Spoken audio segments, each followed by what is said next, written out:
belum juga nggak ada artinya. Dari dulu kita pilih, giliran dipilih masyarakat kecil mana? Masyarakat kecil. Nggak ada masyarakat kecil yang terjadi di Jakarta akan mempengaruhi daerah lainnya di seluruh Indonesia. Karena Jakarta ini memang memerlukan orang yang baru ya. Saya lihat realita pembangunan di Jakarta tidak ada fokus ya, sehingga begini jadinya.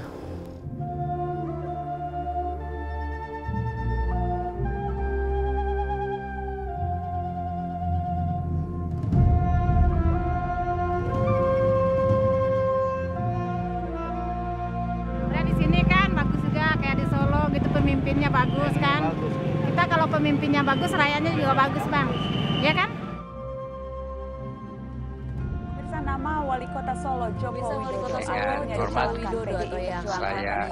Sebelumnya mari kita saksikan yang menjadi tayangan editorial pagi ini. Solik mobil dinas Jokowi sebagai bandar.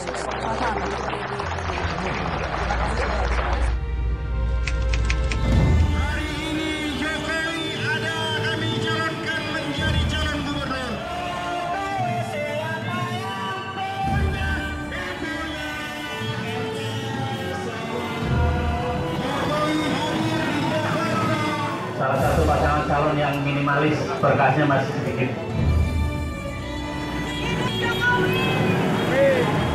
Hidup ini kan ada yang mengatur. Kadang-kadang kita diberi sebuah tugas yang sebelumnya kita tidak duga.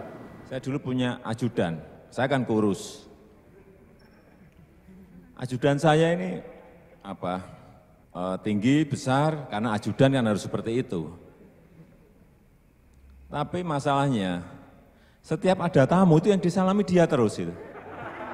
Nggak pernah nyalami tamu, nggak pernah nyalami saya, karena saya nggak punya potongan jadi wali kota mungkin. Dan itu salah satu yang saya alami, dari tukang kayu menjadi wali kota. Saya biasanya sampaikan itu kecelakaan, itu bukan cita-cita.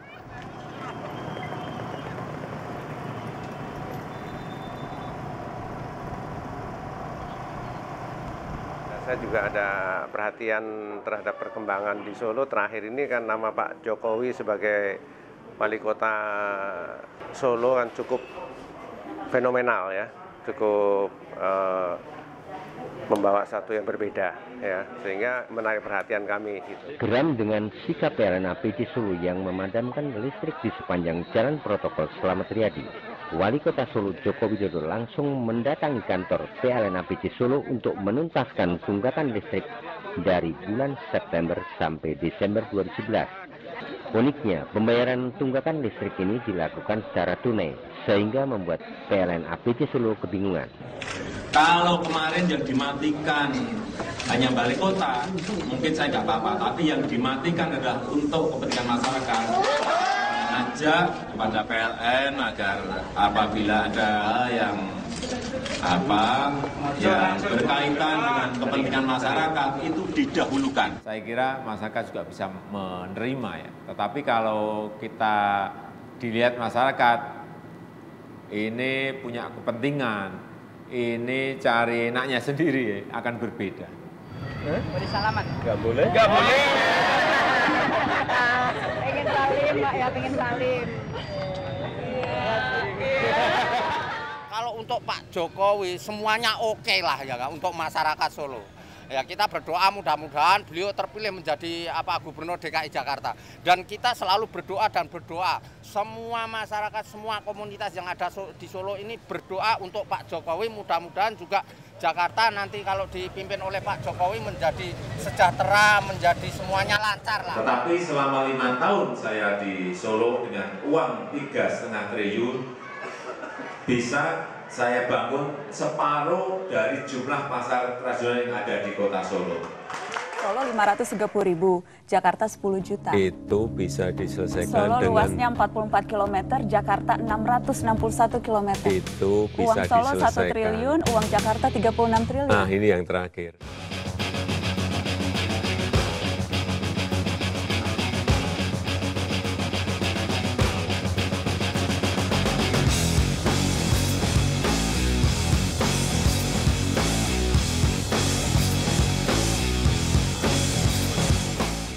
Yang diperlukan adalah sekarang ini adalah memutuskan, segera memutuskan. Saatnya masyarakat Jakarta menentukan sikap yang tegas, memilih pemimpin baru untuk Jakarta.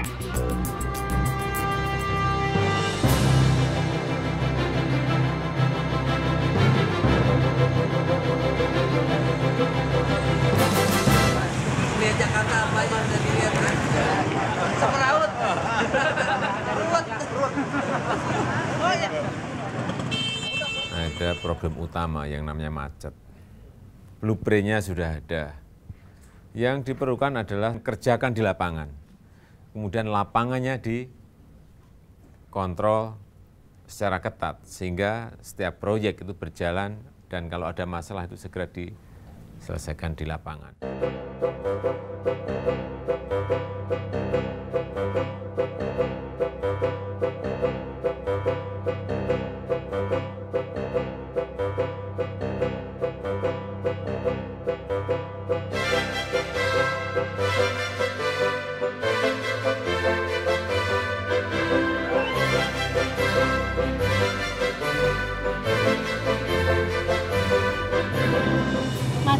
Macet ya nomor 1 ya. Udah lagi, Bu? Udah aja dulu deh.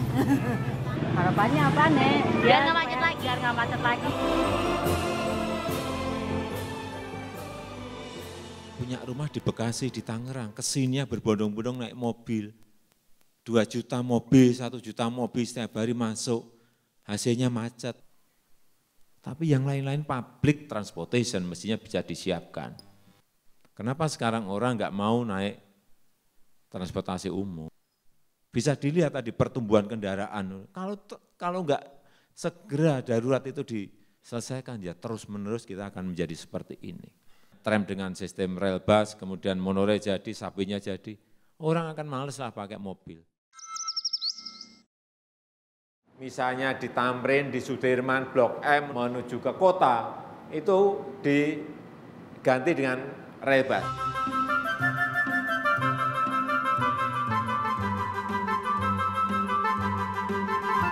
Ini kayak tram tetapi tidak dengan listrik, tapi memang hanya untuk jalur-jalur yang padat. Daya angkutnya lebih banyak, bisa 400 sampai 600 orang kalau gerbongnya dipanjangkan.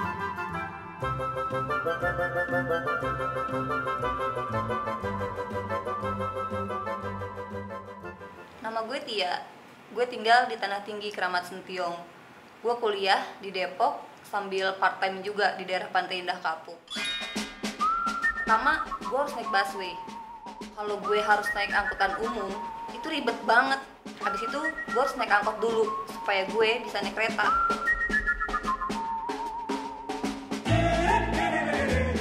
Sebelum naik bis, itu pun harus naik ojek dulu. Habis waktu gue, tenaga, ongkos apalagi. Habis gimana ya? Gue bisa apa? Kan adanya cuma itu doang di Jakarta. Pengennya sih kayak di luar negeri. Kemana-mana, nyambung antar transportasinya gampang.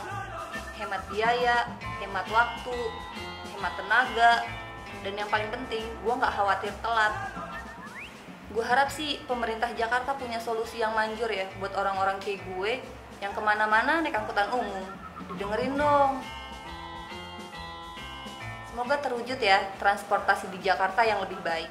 Perlu adanya kantor bersama yang namanya Land Transportation Authority. Ada otoritas yang jelas.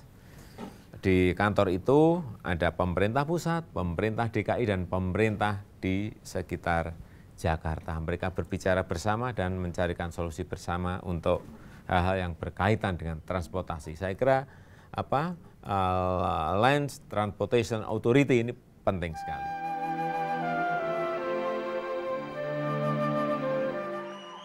Setiap Jumat, di mana kita dengan seluruh kepala dinas, badan, pantau ini pergi ke kampung-kampung, pergi ke tempat yang punya masalah, juga pergi ke kegiatan dan program.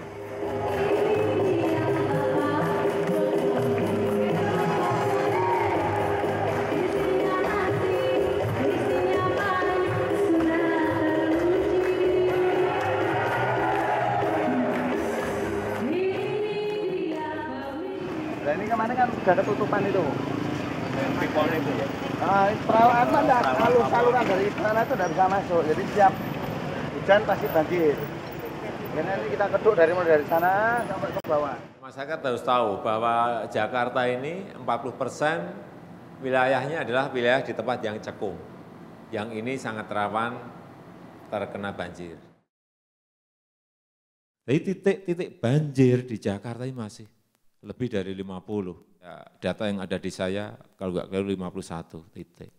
Dan ingat 2007 itu ada 48 yang tewas dengan kerugian yang tidak sedikit. 4,3 triliun. Ya harapannya dirubah aja kota Jakarta biar jangan kebanjiran. Rumah itu masih kebanjiran ya?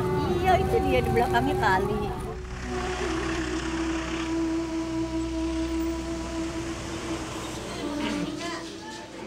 Kalau umpamanya lurah perhatikan untuk warga, nggak mungkin ada warga yang masih dengan dana penguatan itu ada.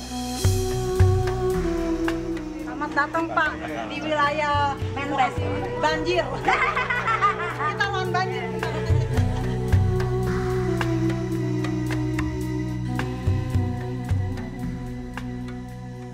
Banjir di Jakarta ini kan tidak melulu airnya dari Jakarta, tetapi juga dari atas, dari Bogor dan daerah-daerah yang lain. Inilah yang di sana juga perlu kita keluar anggaran untuk di sana.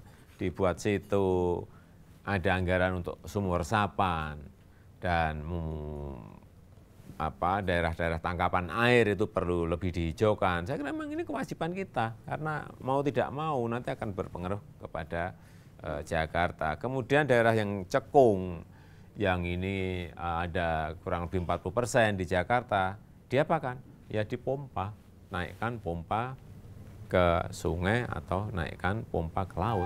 Tetapi yang namanya banjir tentu saja bisa diselesaikan dengan tahapan-tahapan. Yang pertama, mestinya ada yang namanya situ. Jadi 13 sungai yang meluncur ke Jakarta ini bisa sebagian airnya dibelokkan ke situ. Tapi yang paling penting yang saya lihat di lapangan juga drainasenya. Drainasenya itu tidak pernah dibersihkan, dikeruk. Sehingga dari gorong-gorong yang ada, misalnya gorong-gorongnya 1 meter, itu 60-70 cm itu sudah terisi oleh sedimen. Jadi yang terpakai hanya 30%. Ya air mau masuk kemana? Yuni. Ya, seneng nggak Bu dikasih perahu ini? Seneng banget. Biar bagus di kalinya, biar kagak biar bersih, biar sehat, banjir. Biar nggak ada banjir. Itu biar perahu ada itu banjir. digunain sama warga sini buat apa kira-kira? Buat ngangkut-ngangkut sampah. Oh, buat bersihin kali. Iya, bersihin kali.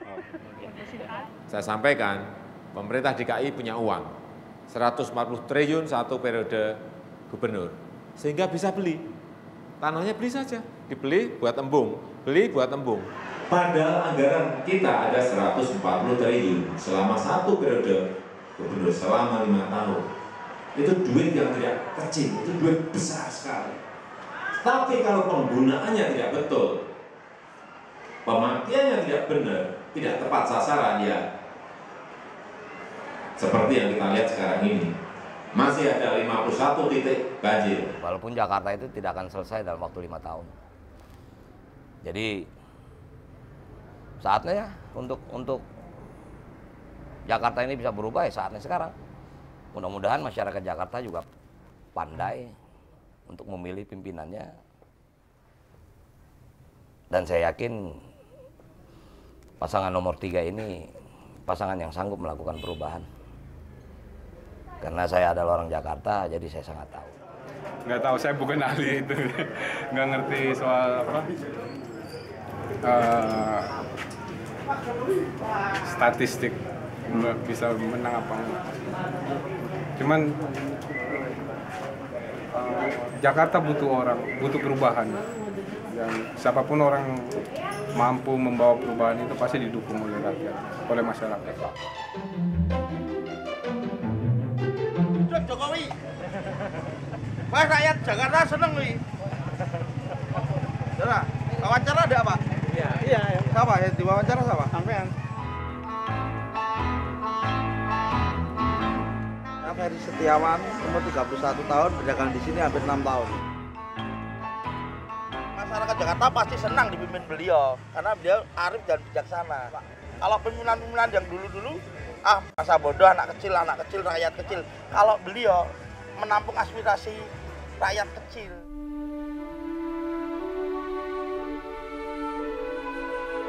Bahwa kalau Anda mau menguji karakter sejati seseorang, kasih dia kekuasaan. Dan saya sangat yakin yang namanya masyarakat, mereka mengerti sekali teori itu. Yang dibutuhkan adalah karakter teruji kita. Pak, kenapa milihnya Pak Ahok, Pak? Dari calon-calon yang dia yang paling muda. Orang yang bisa merubah itu yang muda. Pak, berpengalaman nggak, Pak? Masyarakat memang ada sebagian meragukan apakah saya bisa terjadi nggak tirani minoritas terhadap mayoritas. Jadi kalau Anda mau pilih kucing yang bisa tangkap tikus, jangan persoalkan warna kucing putih, kuning atau coklat. Yang penting bisa tangkap tikus. Dan yang di sini jago tangkap tikus. Terima kasih. Tetapi kalau saya melakukan tindakan apapun, standar saya adalah taat kepada konstitusi dan ayat-ayat di dalam konstitusi.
Jakarta harus dibuat modern, tertata rapi, tapi manusiawi.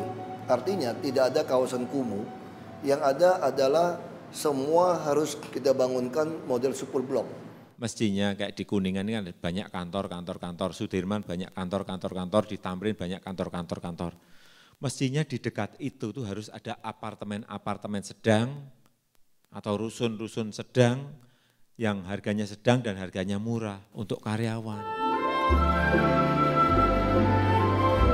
Dan tentu setiap orang mendapatkan sertifikat, bukan hanya surat izin tempat untuk usaha, tapi dia juga mendapatkan sertifikat hak guna bangunan di tempat-tempat dia berdagang. Yang terutama adalah ada pasar, ada puskesmas, ada ruang serbaguna, dan di atasnya ada rumah susun sewa subsidi yang tidak ada parkiran mobil. Kami yakin ini akan mengurangi kemacetan, karena pola transportasi makro yang kita bangun itu hanya bisa mengangkut 1,5 juta, sedangkan orang Jakarta sudah 2,5 juta yang bergerak. Kawasan kumuh kan rata-rata sertifikat dimiliki oleh swasta yang paksa jual murah, karena yang beli punya kewajiban membebaskan lahan itu dari kawasan kumuh.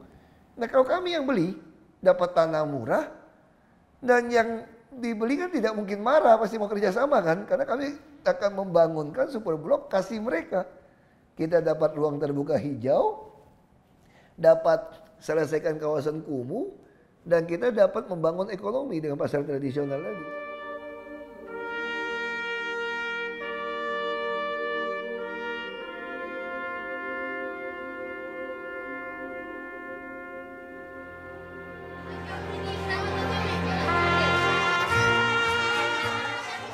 Kalau tingkat SMA itu gratis nggak sekarang? SMA itu gratis juga, ya. Dari SMP, SD itu gratis. Terus berjalan sekarang? Iya, berjalan sampai sekarang.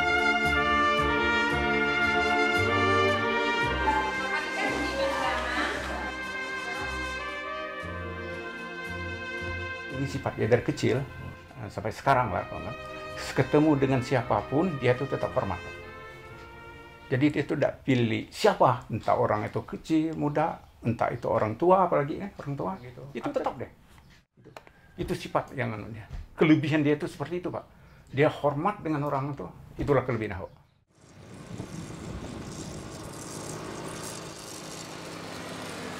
Saya pernah lihat beliau ya. Ada kakek-kakek tua lagi bawa kayu, pakai sepeda tua. Pas saya ada di situ gitu, pas saya dekat situ, berhenti loh. Kok ada mobil beliau gitu? Berhenti Pak. Ngobrol sebentar ngasih duit. Dan beliau kenal gitu. Banyak orang yang sudah dibantu oleh keluarga beliau Pak. Ini semua bermula dari ketika bapak saya meninggal. Saya juga mewariskan kewajiban sosial. Nah, saya mulai berpikir, saya tidak sanggup menolong orang yang susah dari segi pendidikan, perumahan, maupun kesehatan. Saya tidak sanggup membantu mereka lagi dengan uang pribadi saya. Karena itu saya berpikir, kalau saya tidak mampu membantu mereka, nurani saya juga sangat terganggu. Nah, kalau saya bisa jadi pejabat, saya bisa membantu seluruh masyarakat tanpa menggunakan uang saya. Jadi nurani saya tidak terganggu dan uang saya juga tidak kempes dompet saya. Memang bapaknya itu seorang peduli gitu. Nah, itu kenyataan itu memang sampai dianukkan kepada anak-anaknya gitu. Seperti sila kelima Pancasila kita adalah keadilan sosial. Keadilan sosial berarti setiap warga masyarakat di Belitung Timur, kalau dia bisa menunjukkan KTP Belitung Timur, maka dia berhak atas jaminan pendidikan kesehatan. Pendidikan gratis kan dulu Basuki. Itu yang saya salut. Kalau rakyat tahu pemimpin dan tahu tentang dia, mungkin dia akan mengerti. Tapi kalau rakyat yang belum tahu, mungkin mereka akan terbawa sarah. Tapi kalau masyarakat itu udah tahu dengan dia, saya yakin dia pas lah kalau dengan Jokowi itu.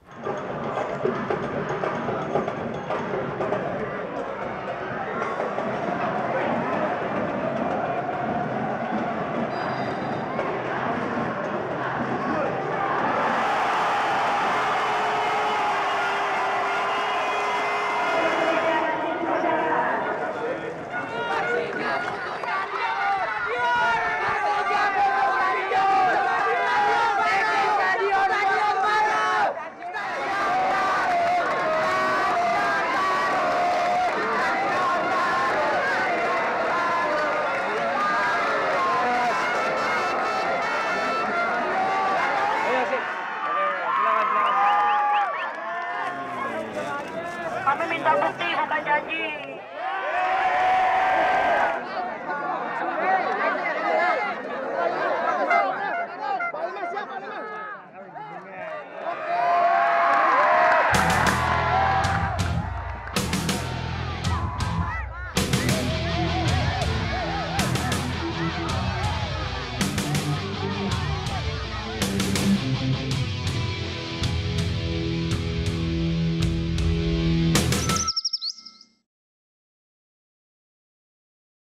Ini soal tidak ada tempat bermain, tidak ada tempat sosialisasi, karena rumah terlalu sempit. Misalnya kita contoh yang kemarin tawuran misalnya Jackmania. Kita ambil contoh paling jelas itu. Itu rata-rata yang naik Metro Mini, yang pergi nonton, itu ada orang yang tidak pernah dapat tiket untuk masuk di dalam. Joget-joget di luar. Itu adalah orang yang ekonomi tidak mampu untuk beli tiket yang 40.000 sekalipun. Nah, bagaimana perasaan anak muda yang harus tinggal di gang yang sempit, mau nonton bola saja, dia mau main bola juga tidak ada lapangan bola, mau main di mana? Mau main di gang.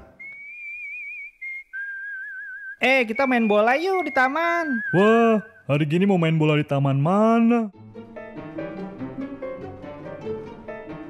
Gimana mau jadi kota yang sehat dan layak huni kalau pada nggak peduli sama ruangan terbuka gini?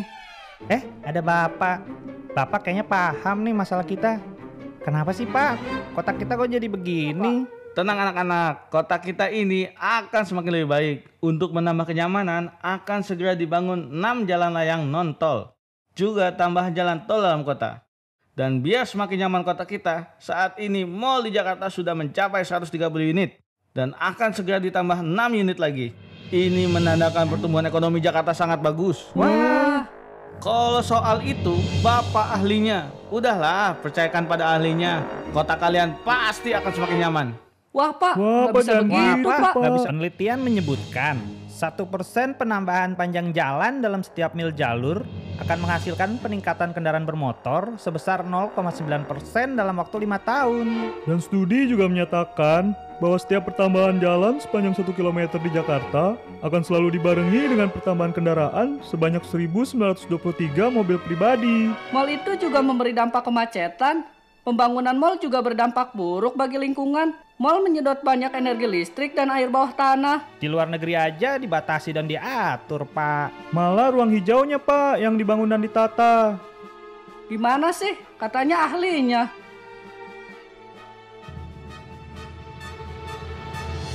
Ruang terbuka hijau juga sama.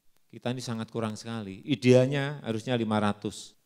Tapi yang kita punya hanya 80 taman. Terus nanti sisanya dari mana? Ya sekali beli tanah.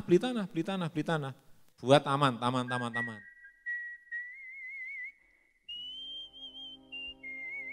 Ruang terbuka hijau di Jakarta masih kecil sekali, 8,9%. Ruang terbuka hijau ini penting sekali, karena apapun ini adalah juga selain untuk penghijauan kota, untuk udara bersih, ini juga bisa menampung air di situ. Mestinya bisa 20%, dan untuk yang pribadi tambah 10% berarti 30%. Ya kalau nggak ada lahan, sekali lagi harus beli lahan. Artinya apa? Selain berfungsi sebagai ruang terbuka hijau, juga berfungsi untuk ruang bermain anak, juga berfungsi sebagai ruang untuk interaksi antara keluarga dengan keluarga, masyarakat dengan masyarakat, dan juga sebagai resapan air.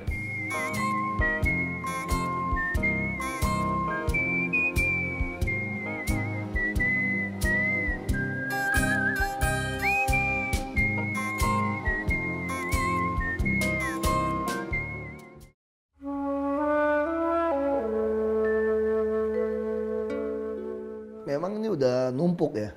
Selama ini kalau kita urusan segala macam kan semua mesti dengan uang. Dan kita cuma jadikan semacam sapi perah sebetulnya. Jadi ini emosi puncaknya itu ketika kita membangun pabrik gravel peksen pertama di Belitung Timur, di Pulau Belitung. Orang kan cuma mengangkut pasir kuarsa. Bukannya dibina, malah mau dibinasakan. Kan seperti itu. Maka itu saya pikir pasti namanya oknum pejabat ini selalu berpikir pengusaha itu tidak ada yang berani pukul dia. Karena kalau kamu pukul dia pasti kamu akan bangkrut. Nah saya cuma mau tunjukkan kepada mereka bahwa ada yang berani pukul kamu kalau kamu kurang ajar. Karena kamu melanggar keadilan sosial. Jadi kamu nggak boleh sewenang-wenang terhadap rakyat gitu loh.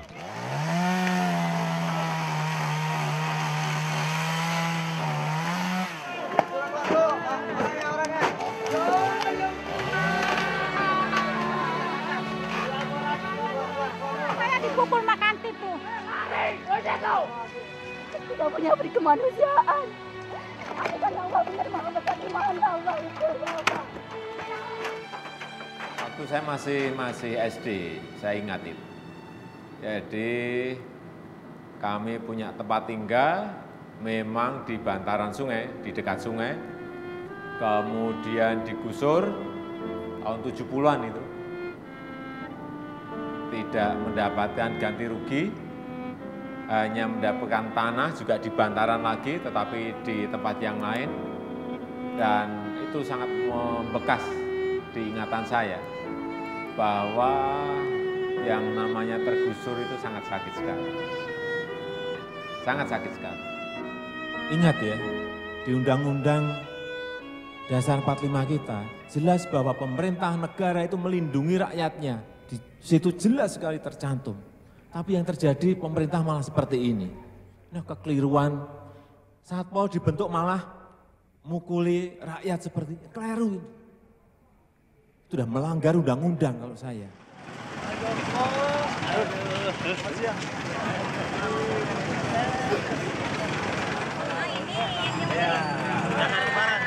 Ini Jakarta Barat. Jangan digusur. Ante. Ini dan pilih jangan digusur. Ante penggusuran. Kita mau mencari. Nah, gitu aja. Saya kira kalau yang namanya nanti Satpol PP masih menggusur, pakai pentungan mengejar-ejar PKL pedagang kemana-mana, fungsinya akan menjadi lain. Saya kira perombakan itulah yang ingin kita inspirasikan agar bisa dicontoh oleh daerah-daerah yang lain. Sebuah Satpol PP yang melayani, Satpol PP yang mengayomi, tetapi juga Satpol PP yang disegani. Ini kepala Satpol PP saya 7 tahun yang lalu, tapi pas kumisnya nggak ada. Kalau pas ada serem sekali, serem betul, ini tinggi, besar, dan gede sekali. Saya jengkel, masa kepala Satpol PP harus seperti ini. Langsung saya ganti dengan, nah ini. Itu yang di tengah itu kepala Satpolnya yang di tengah itu. Satpol PP-nya yang ini, yang lucu-lucu itu. Apa, gebuk-gebukan kita kalah dong. Saya ngomong ada ilmu yang namanya intervensi sosial. Jakarta sudah punya semua, peta persoalan, peta solusi sudah punya. Yang tidak dipunya dari Jakarta adalah pejabat yang jujur, bersih, transparan, dan melayani secara profesional. Itulah Jakarta baru akan tercapai. Kalau dia memiliki gubernur, wakil gubernur yang teruji, memiliki karakter jujur, bersih, transparan, dan profesional melayani. Tapi pemimpin kita ini senangnya di belakang meja sih. Karena enak ya, di belakang meja itu ada, kalau tanda tangan ya dapat sesuatu. Kata saya itu nggak pernah tanda tangan, semuanya saya delegasikan ke, biasanya kalau yang saya lakukan, saya delegasikan ke kepala dinas atau ke sekda. Tapi pasti saya beri, hati-hati, sudah saya tanda tangan, kamu yang tanda tangan, bukan saya. Tapi kalau nanti main-main,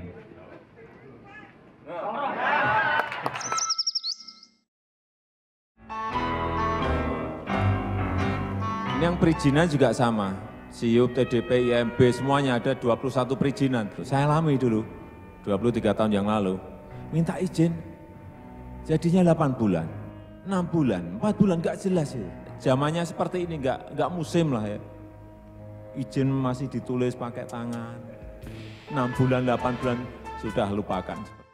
Jangan sampai masyarakat itu baru akan memulai sebuah usaha, cari SIUP dan TDP sudah kesulitan atau dibebani dengan ongkos yang tinggi. Tapi menurut saya itu bisa terselesaikan kalau ada sistem. Nanti akan ada SK Gubernur yang memberikan izin gratis SIUP dan TDP untuk usaha-usaha kecil, pedagang kaki lima, usaha-usaha rumah tangga, dan usaha-usaha mikro. Sehingga yang namanya pemberdayaan ekonomi kerakyatan itu betul-betul nyata dan real. Kalau pelayanan perizinan itu baik, investasi akan datang, lapangan pekerjaan akan terbuka. Punya mobil, punya pesawat, bisa bikin. Ada teknopaknya, ada PT-nya, mereka nanti menjadi anak-anak kita. Ya, itu apresiasi saja lah, ini boleh jalan. Wah, udah ini akan lari kemana-mana. Orang pengen produk sendiri, apa ingin barang sendiri, sudah seperti itu kok. Mobil ini produk kita sendiri. Ya, kan? Anak-anak harus punya pikiran bahwa nanti saya harus bisa bikin ini.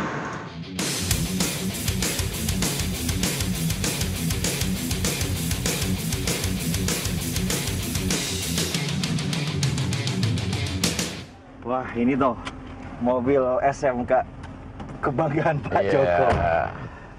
Jadi kita ada 3 tipe, ada yang SUV, ada yang double cabin, sama double cabin, yang double cabin, ada yang mini truck kayak pickup gitu. Ada yang mini truck. Iya. Enak toh Pak? Enak Pak? Enak. Jadi waktu kecil saya hanya bermimpi cita-cita pengen jadi tukang kayu. Dan sudah terlaksana, saya jadi eksportir produk-produk kayu. Ya sudah, ya itu sudah saya syukuri.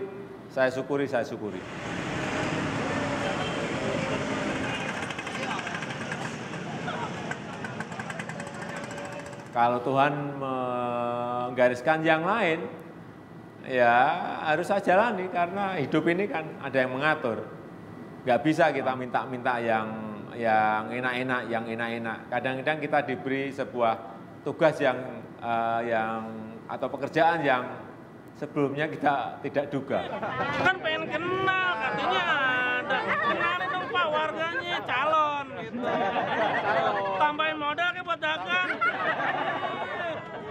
Jangan dipantau doang. Modalnya siap dulu. Modalnya Pak yang banyak. Relokasi PKL Pasar Klidian yang ada di Banjarsari menuju ke Pasar Semanggi ini sudah kita lakukan dan ini sangat diapresiasi baik oleh provinsi, baik oleh pemerintah. Penataan PKL di Manan juga sudah kita lakukan. Mungkin nanti akan kita lanjutkan penataan PKL ini di tempat-tempat atau lokasi-lokasi yang lain. Penting sekali bahwa kota ini harus menjadi sebuah kota yang tertata, menjadi sebuah kota yang tertib. Dan terjadilah dialog kami sebagai rakyat, sebagai pedagang kecil dengan Pak Wali Kota. Sangat dekat sekali. Kemudian saya ngomong, Bapak Ibu, saudara-saudara sekalian, akan saya pindahkan dari tempat yang lama ke tempat yang baru namanya Semanggi. Mereka diam semuanya. Artinya, setuju ya? Iya Pak.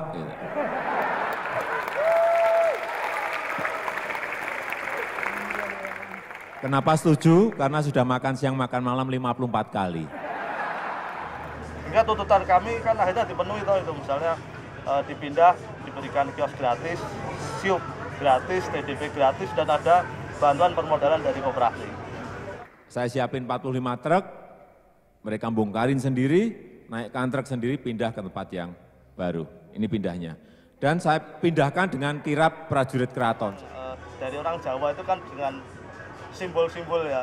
Kami pakai pakaian Jawa, ada tumpeng 1000 dan ada anak istri kami ikut dari Banjarsari dikirap ke sini. Itu luar biasa.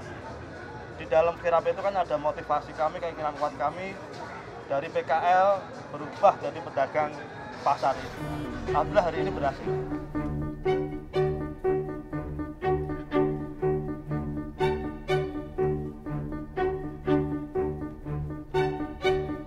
Bayar 1.000 rupiah, tidak mahal. Ini untuk kesehatan, ke puskesmas itu tidak bayar sama sekali.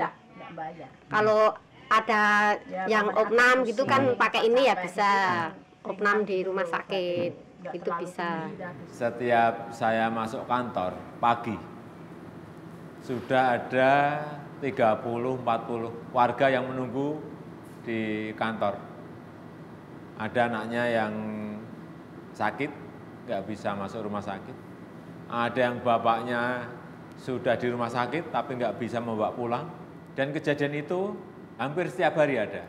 Sehingga muncullah sistem kartu sehat. Dan sekarang karena masyarakat sudah pegang kartu itu, sudah 5 tahun ini, saya sudah tidak pernah didatangi warga untuk masalah kesehatan. Artinya sistem itu berjalan.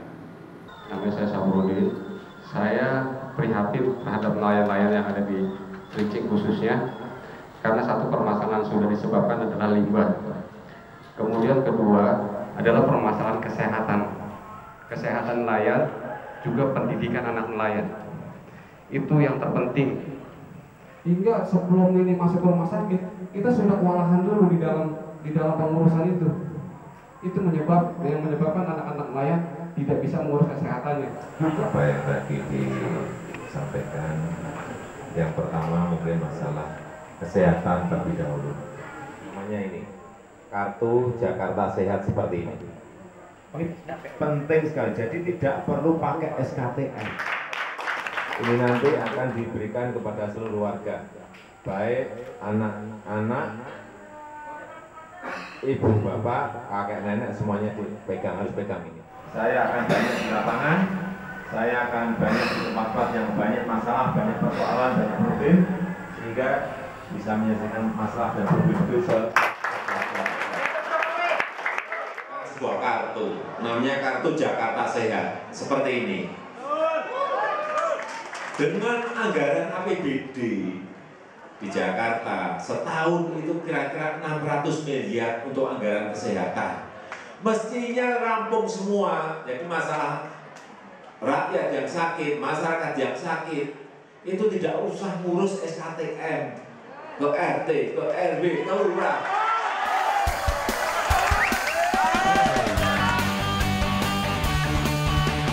Jokowi siapa yang punya, Basuki siapa yang punya, Jokowi siapa yang punya kita semua. 10 tidak berkotak-kotak, cuma satu. Biasanya gue golput, mungkin sekarang gue pilih yang kotak-kotak. harus berbeda gitu. Ini saya kira dari atas. Ternyata sekarang malah menjadi persona branding saya, menjadi citra bahwa Jokowi itu identik dengan baju kotak-kotak. Kalau pas saya di Jakarta saya nggak pakai baju ini, saya di pasar di terminal nggak ada yang tahu. Tetapi begitu saya pakai ini, Pak Jokowi, minta foto semuanya. Sehingga waktu memilih baju ini pun juga saya ingin memilih yang keluar pakem, yang keluar dari mainstream, yang out of the box. Ya ketemu ini, baju kotak-kotak ini, warna-warni, ini menunjukkan warna-warni Jakarta, mempunyai tujuan yang sama untuk memajukan kotanya, yaitu Jakarta, Jakarta yang baru. Juga ada yang namanya kartu Jakarta Pintar seperti ini. Nanti ini anak-anak kita yang akan pegang ini. Terutama yang tidak mampu sekolah di negeri maupun swasta. Masalah pendidikan juga sama. Pendidikan nanti juga akan ada pembagian seperti ini, tapi untuk anak-anak. Sini ada foto anak, ada nama. Ini sistem yang sudah kita siapkan, dan ini sudah kita terapkan. Ini bukan janji, ini sudah disiapkan. Yang pegang platinum nantinya akan dapat seragam, sepatu, buku, dan biaya-biaya yang diperlukan. Karena apa? Saya lihat di kampung nelayan di Jakarta Utara banyak yang hanya setengah SD saja tidak lulus banyak. SMP juga banyak yang tidak lulus. Inilah fakta yang harus kita sampaikan dan tentu saja itu harus dicarikan jalan keluar. Kehilangan ya, tidak seperti besok yang akan datang kan tidak mungkin seperti Pak Jokowi. Menata kota Solo aja udah bagus kok. Nanti kan pindah ke Jakarta ya apa boleh buat. Tugasnya Pak Jokowi itu mengabdi negara kan apa boleh buat, kita dukung gitu.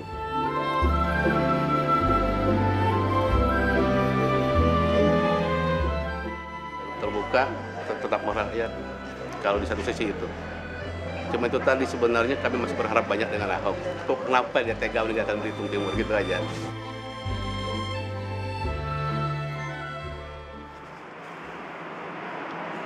Jakarta Baru apaan sih? Jakarta bisa menjadi Jakarta Baru kalau dia memiliki pejabat yang jujur dan bersih.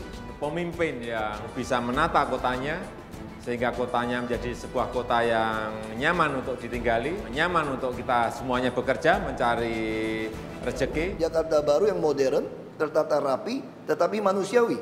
Karena Jakarta Baru yang dibangun adalah manusianya.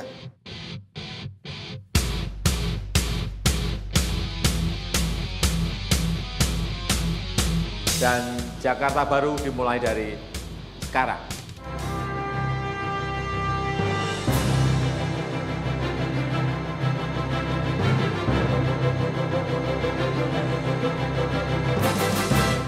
Yang lebih penting lagi, seluruh Indonesia akan menuntut kami ingin kepala daerah kami seperti Jokowi dan Ahok. Terima kasih.